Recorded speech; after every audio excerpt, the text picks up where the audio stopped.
We're hearing from both sides involved in a massive lawsuit over the safety of Oregon's foster children.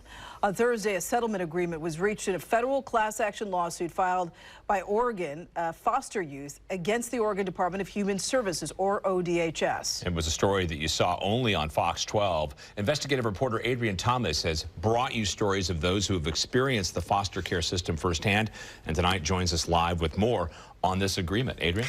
All right, well, Pete and Riel, we've been watching all the developments in this class action lawsuit the past week, and tonight one of the attorneys representing some of the foster children in this federal case talks to us about the potential impact. The settlement comes after Fox 12 Investigates exposed how, in recent years, an overwhelming majority of abuse and neglect allegations of foster children against their foster parents are ruled unfounded by ODHS. With the settlement, that very issue is set to be addressed.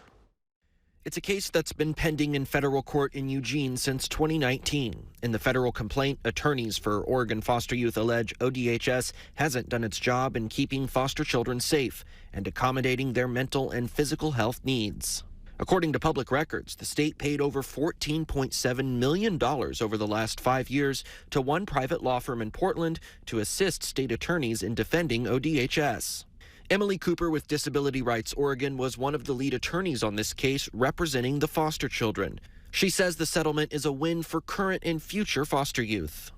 I'm very confident we'll see change. I think in part because both parties have said we're ready for change, and here are the commitments we're willing to make in court about what we're going to do to change the system. But we're not going to see change today or tomorrow or even next year, but part of what we're going to see is that we're moving in the right direction. According to the final settlement filed by both parties on Thursday, the two sides will agree to a neutral party experienced in child welfare and federal oversight to dig into alleged issues in Oregon's foster care system and recommend changes.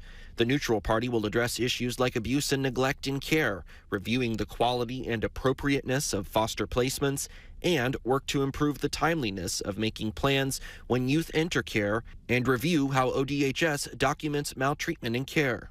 Cooper says this settlement will ideally lead ODHS to finding lasting solutions to what she says are the biggest problems in the foster care system: maltreatment and children cycling in and out of care. Kids come back into the foster care system higher on average in Oregon than in other states, and that's all in the state's own data. And so what we want to look at is why.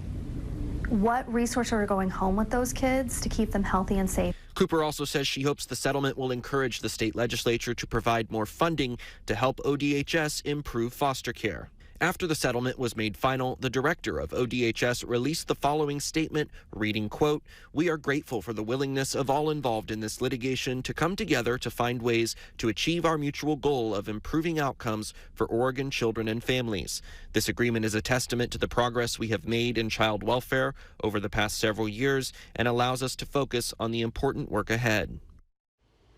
According to the settlement agreement, the neutral party will complete its initial review of ODHS and the foster care system by April of next year and then recommend changes. Every year after that, the neutral party will continue to monitor ODHS and will issue yearly progress reports for up to a decade, or until this neutral party feels sufficient improvements have been made. Live in studio, Adrian Thomas, Fox 12 Oregon. The 5